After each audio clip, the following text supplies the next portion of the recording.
सनातन धर्म यानी हिंदू धर्म विश्व का सबसे प्राचीनतम धर्म है। माना जाता है कि वेद सनातन धर्म के मूल यानी बेस ग्रंथ हैं। वेदों के अलावा सनातन धर्म में पुराण, उपनिषद, मनुस्मृति जैसे कई और ग्रंथ भी हैं जिनका अपना विशेष स्थान है। आज हम सनातन धर्म के बेस ग्रंथ, जिन्हें धर्म ग्रंथ कहा गया है, यानी वेदों की बात करेंगे।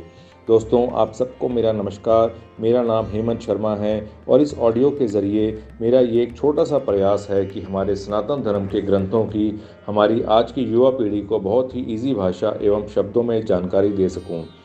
इस जानकारी से रिलेटेड अगर आपके कुछ सुझाव हों तो आप नीचे कमेंट बॉक्स में उन्हें लिख सकते हैं। यह मेरी पहली कोशिश है, तो अगर अच्छी लगे तो प्लीज़ लाइक करके मुझे मोटिवेट ज़रूर करिएगा।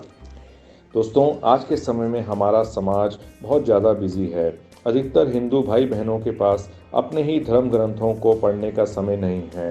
वेद, पुराण, उपनिषद या स्मृतियाँ तो दूर की बात है, वे गीता जैसी हर घर में पाई जाने वाली पुस्तक को भी नहीं पढ़ते हैं, जो बहुत ही इजी है पढ़ने में तथा 1 या 1.5 घंटे में आराम से पढ़ी जा सकती है। हालांकि हम कभी कभी भागवत पुराण सुनने या रामायण का अखंड पाठ करवाने का समय निकाल लेते हैं, परंतु आपको यह जानकारी होनी चाहिए कि पुराण, रामायण या महाभारत सनातन धर्म के धर्म ग्रंथ नहीं हैं। धर्म ग्रंथ तो केवल वेद ही हैं। हमारे शास्त्र एवं ग्रंथ 2 भागों में बटे हुए हैं। पहला श्रुति अर्थात सुना हुआ, जो परमात्मा की वाणी से ऋषियों द्वारा सुने गए हैं और ये उन ऋषियों द्वारा उनके शिष्यों द्वारा जगत में फैलाए गए हैं। तथा दूसरा स्मृति, इसका मतलब है मनुष्यों के स्मरण, बुद्धि एवं ज्ञान से बने ग्रंथ।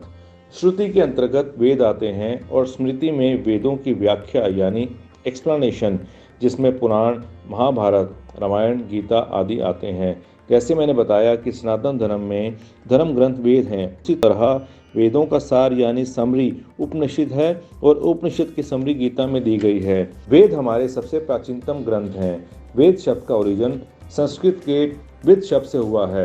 विद का अर्थ है जानना या ज्ञान को प्राप्त करना, इसलिए वेदों को ज्ञान का ग्रंथ भी कहा गया है। दोस्तों, ज्ञान शाश्वत यानी हमेशा रहने वाला है, इसलिए सृष्टि यानी यूनिवर्स की रचना से पहले भी ज्ञान था और यूनिवर्स के खत्म होने के बाद भी ज्ञान ही शेष रह जाएगा। परमात्मा के मुख से एक ही वेद कहा गया था, लेकिन बाद में महर्षि वेद व्यास जी ने इसको 4 भागों में बांट दिया था।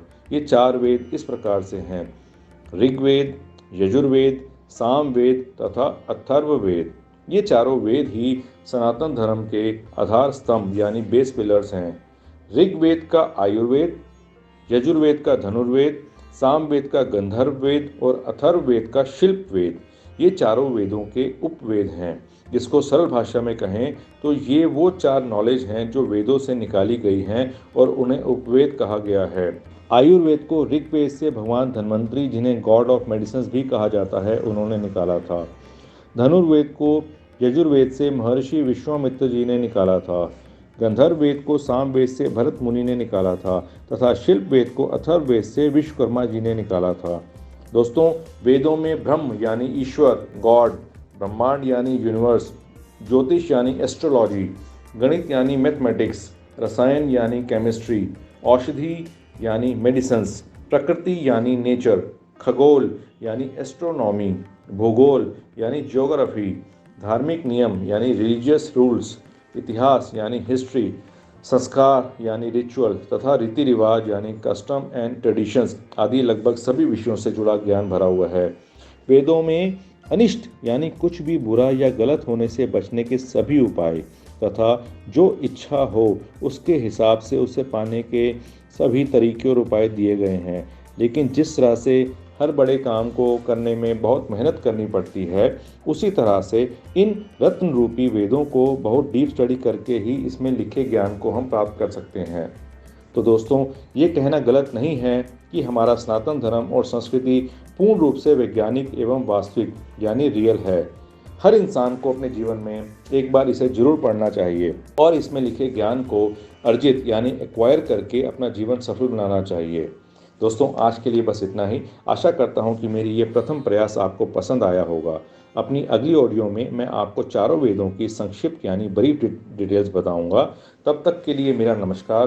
परमात्मा आप पर और आपके परिवार पर सदैव अपनी कृपा दृष्टि रखे। और हाँ, प्लीज़ मेरी ये ऑडियो को लाइक करके अपने फ्रेंड्स एंड रिलेटिव्स को शेयर करना मत भूलिएगा, ताकि ज़्यादा से ज़्यादा लोग इस जानकारी को जान सकें और उसका लाभ उठा सकें। नमस्कार। जय माँ भुवनेश्वरी।